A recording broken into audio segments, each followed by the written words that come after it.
ৰাজ্যৰ চৌদিশে উদুলি মুদুলি ৰাস মন্দিৰ প্ৰাংগণ চৰকাৰী নিৰ্দেশনা মানি সম্পূৰ্ণ ৰীতি নীতিৰে ৰাস মহোৎসৱ উদযাপন ৰাজ্যৰ আন প্ৰান্তৰ লগতে ধুবুৰী জিলাৰ চাপৰ আয়েৰজাৰতো সম্পূৰ্ণ ৰীতি নীতিৰে শ্ৰীকৃষ্ণৰ ৰাস মহোৎসৱ উদযাপন কৰা দেখা যায়। উল্লেখ্য যে 102 বছৰীয়া আয়েৰজাৰ ৰাস মহোৎসৱটি চৰকাৰী নিৰ্দেশনা মানি সীমিত কাৰ্যসূচীৰে 4 দিনীয়াকৈ অনুষ্ঠিত কৰিব বুলি জানিব পৰা গৈছে। কাৰ্যসূচী মতে আজি প্ৰথমে পতাকা উত্তোলন কৰি মন্দিৰ প্ৰাংগণ চপাই বৃক্ষৰোপণ আৰু সন্ধিয়া পূজা অৰ্চনা কৰাৰ লগতে নাম প্ৰসংগ আৰু ভাগৱত গীতা পাঠেৰে 4 দিনীয়া কাৰ্যসূচী পালন কৰিব বুলি জানিবলৈ দিয়ে। আমাৰ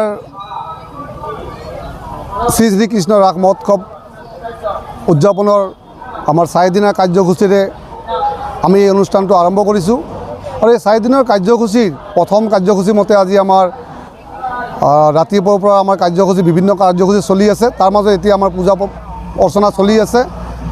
লগতে আমি জনাইছোঁ যে আমি যি কাৰ্যসূচী চলাই আছোঁ অন্য বছৰতকৈ এই বছৰ অকণমান আমি পৰিৱৰ্তন সাপেক্ষে কৰিব লগা হৈছে, কাৰণ বৰ্তমান যি কোভিড-19ৰ যি প্ৰভাৱ পৰি আছে সেয়ে আমি চৰকাৰে দিয়া নীতি নিয়মৰ মাধ্যমত তেওঁলোকৰ প্ৰট'কল মানি চলি আমি এই কাৰ্যসূচী পালন কৰিম। আমি একো পোৱা নাই, যিহেতু আমাৰ ইয়াতে মানুহ সিমান উপস্থিত হোৱা নাই, আমি তাকৰ মানুহৰে এই অনুষ্ঠানটো এইবাৰ আমি আৰম্ভ কৰিছোঁ আৰু ইতিমধ্যে আমাৰ পূজা অৰ্চনা চলি আছে।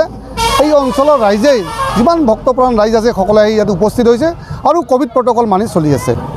আমাৰ এই শ্ৰী শ্ৰীকৃষ্ণ ৰাস মহোৎসৱটো 1920 চনৰ পৰা চলি আছে ইয়াত আৰু বিগত 2019 চনত 100 বছৰত আমাৰ ভৰি দিছিলে আৰু আমি এই 2019 চনত আমি শতবৰ্ষ হিচাপে আমি ৰাইজে উদযাপন কৰিছোঁ আৰু এতিয়া আমি 2021 চনত